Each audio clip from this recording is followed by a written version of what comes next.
Welcome to our channel. Today we're diving into the intriguing world of Freemasonry and uncovering which US presidents were part of this secretive society. The Freemasons, shrouded in symbolism and ritual, have long fascinated historians and conspiracy theorists alike. But what's the truth behind the secret handshakes and cryptic symbols? And more importantly, how did this centuries-old fraternity influence the highest office in the United States? Get ready to separate fact from fiction as we uncover the connection between the Oval Office and the Masonic Lodge. Our first stop takes us back to the birth of a nation and the legacy of its first president, George Washington. Washington was a devoted Freemason, initiated in 1752 at 20. His Masonic membership played a significant role in his leadership during the Revolutionary War. He wore his Masonic regalia during the laying of the cornerstone for the US Capitol building. Our next Masonic president takes us to the early 19th century with James Monroe, the fifth President of the United States. Best known for the Monroe Doctrine, a cornerstone of American foreign policy, Monroe also navigated a nation grappling with westward expansion and sectional tensions. Initiated into Freemasonry in 1775, Monroe's Masonic journey ran parallel to his political ascent. He served as master of his lodge in Williamsburg, Virginia, demonstrating his commitment to the fraternity's principles. Monroe's presidency, though less discussed in Masonic circles than Washington's, nonetheless highlights the fraternity's continued presence in the nation's highest office. Our exploration of Masonic presidents takes us now to the era of Andrew Jackson, the seventh President of the United States. Known for his populist appeal and his controversial policies toward Native Americans, Jackson was also a dedicated Freemason, initiated in 1790. Jackson's Masonic membership played a visible role in his public life. He often attended lodge meetings and participated in Masonic ceremonies, even during his presidency. Jackson's defiance of the anti-Masonic movement solidified the fraternity's resilience in the face of opposition and demonstrated the depth of his personal commitment to its ideals. But as we move through the 19th century, we'll encounter even more presidents who counted themselves among the Freemasons. Our journey through Masonic presidencies now leads us to James K. Polk, the 11th president. Polk's presidency was defined by westward expansion. Polk, like several of his predecessors, was a Freemason. He was initiated into the fraternity in 1820. Polk's presidency shows the Masonic influence on American history continued throughout the 19th century. Our exploration of US presidents and their Masonic connections takes us next to James Buchanan, the 15th President of the United States. Buchanan's presidency, a period of immense political turmoil and sectional division, ultimately culminated in the outbreak of the Civil War. Initiated into the fraternity in 1817, Buchanan's Masonic membership represented a commitment to ideals of brotherhood and unity, concepts that were sorely tested during his presidency. Buchanan's presidency serves as a stark reminder that even the shared bonds of Freemasonry couldn't bridge the deep ideological divides that plagued the nation. As we delve deeper into the tumultuous years of the Civil War and its aftermath, we encounter Andrew Johnson, the 17th President of the United States, who also held the distinction of being a Freemason. Thrust into the presidency after the assassination of Abraham Lincoln, Johnson faced the daunting task of overseeing the reconstruction of a shattered nation. Johnson's Masonic journey began in 1851, and his membership in the fraternity likely influenced his approach to the challenges of Reconstruction. His presidency, though marked by political battles and impeachment proceedings, highlights the complexities of applying Masonic principles in the face of deeply ingrained social and political divisions. Our exploration of Masonic presidents brings us to James A. Garfield, the 20th President of the United States, whose time in office was tragically cut short by an assassin's bullet. Initiated into the fraternity in 1861, Garfield embraced Masonic principles. His Masonic membership provided support during the Civil War, and later as a congressman. Garfield's legacy as a dedicated Freemason and president continues to inspire.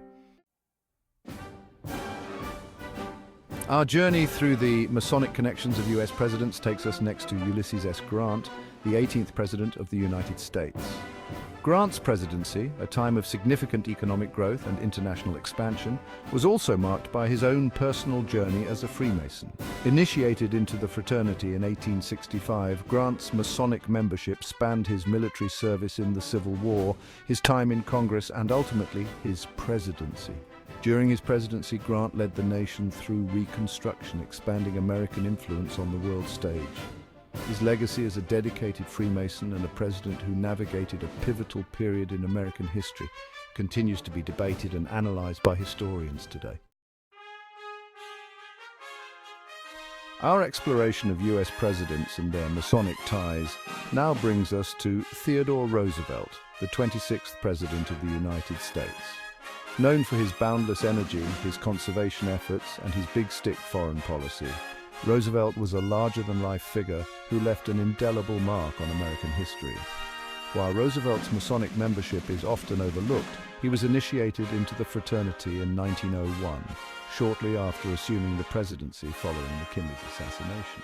Although Roosevelt's Masonic affiliation wasn't as publicly prominent as some other presidents, his actions and beliefs aligned with many Masonic principles. Roosevelt's legacy as a transformative leader continues to inspire generations of Americans.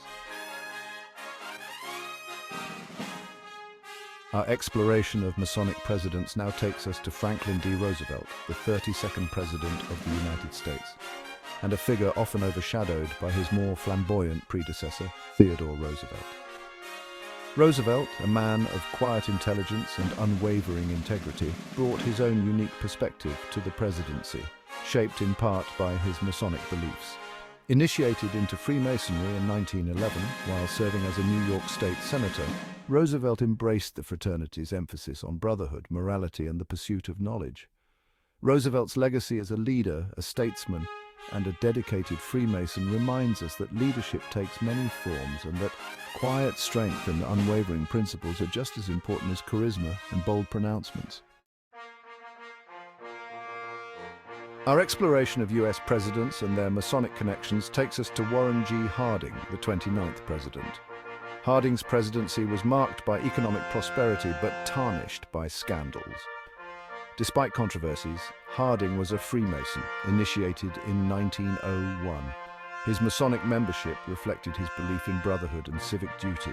The Teapot Dome scandal overshadowed his accomplishments, casting a long shadow over his presidency.